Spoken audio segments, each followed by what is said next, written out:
بسم الله الرحمن الرحیم. حمد و ستایش بر خداوند یکتا و درود و پیام بر پیامبر مصطفی صلی الله علیه و سلم و بعد. السلام علیکم دوستان عزیز ارجمند. دوستان گرامی، ما مسلمانان، ما پیروان دین حق، دین خلیل الله ابراهیم علیه السلام، این شب و روزهای 10 ذوالحجه امر شده ایم تا تکبیری خداوند گوییم. تکبیر یعنی الله اکبر، این ذکری مقدس و ملکوتی را به زبان آوریم. تردید و تکرار نمودن این ذکر مبارک در روزهای 10 ذوالحجه، خاصتا روز عید و 3 روز بعد آن که روزهای تشریق است، از واجبات دین است. خداوند عزوجل فرموده: واذکروا الله فی ایام معدودات. شما خداوند عزوجل را، پروردگارتان را، در روزهای به شمار ذکر کنید، به یاد آورید. الله اکبر در شکل و صورت یک جمله کوتاه است، اما در معنا هر دو جهان را در بر میگیرد.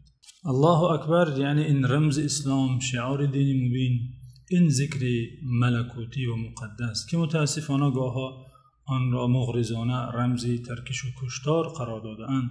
بدخواهان میخواهند این جنایت ها را با این کلمه پاک و بزرگ و مقدس قرین سازند.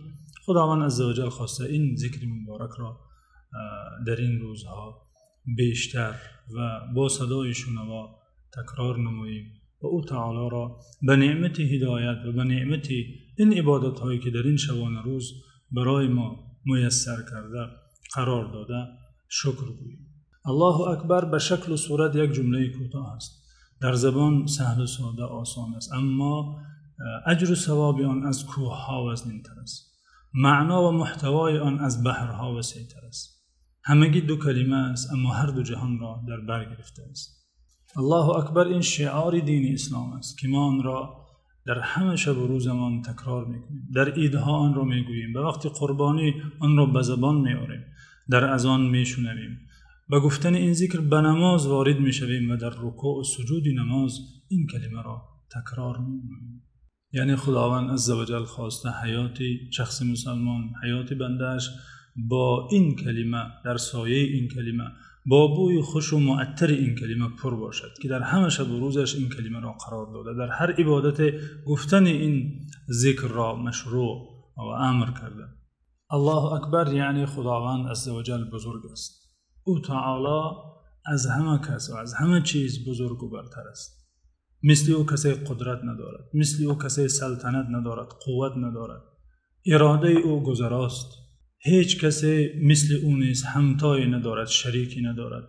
او در ذات مقدسش، در صفات بزرگش و در تدبیر و تصرف و کارهای با حکمتش شریک و همتایی مثل و مانندی ندارد. هر کسی او تعالی را یافت، به حقیقت همه چیز را یافت، به همه چیز رسیده است. و هر کسی از او تعالی بیگانه شد، دور شد، او تعالی را از دست داد.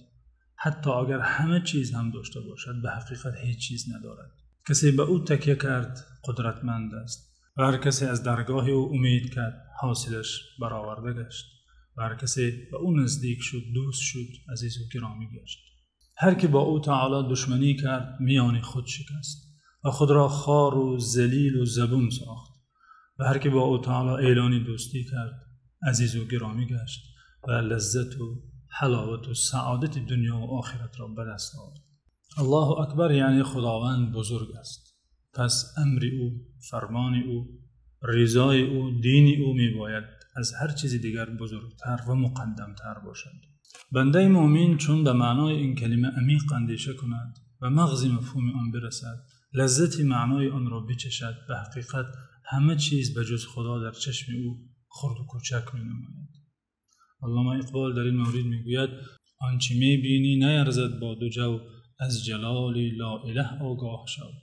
چون بنده مؤمن به درک معنای این کلمه رسد، در دلش ایمانش شعله‌ور میگردد، احیا میگردد، در قلبش شجاعت و دلیری پیدا میشود و ترس و هراس از زمینیان از قلب او بیرون میشود، چون او یقین حاصل میکند که خداوند بزرگ است. خداوند برتر و بزرگتر از همه کس و از همه چیز است. هیچ قدرت بالاتر از قدرت او نیست. امر او تعالی است تنها که اجرا شونده است. اراده اوست که گذراست. از هیچ زمینی دیگر هراس پیدا نمی کند. از این است که فیلسوف شرق اقبال لاهوری جای دیگر گفته است: تا عصای لا اله داری به دست، هر طلسمی خوف را خواهی شکست. دوستان گرامی، به امید قبولی طاعت و عبادت ها و ذکر و تسبیح ها در این دهه ذوالحجه و به امید رسیدن به روزهای عید فرخنده، خداوند یار و مددگارتون.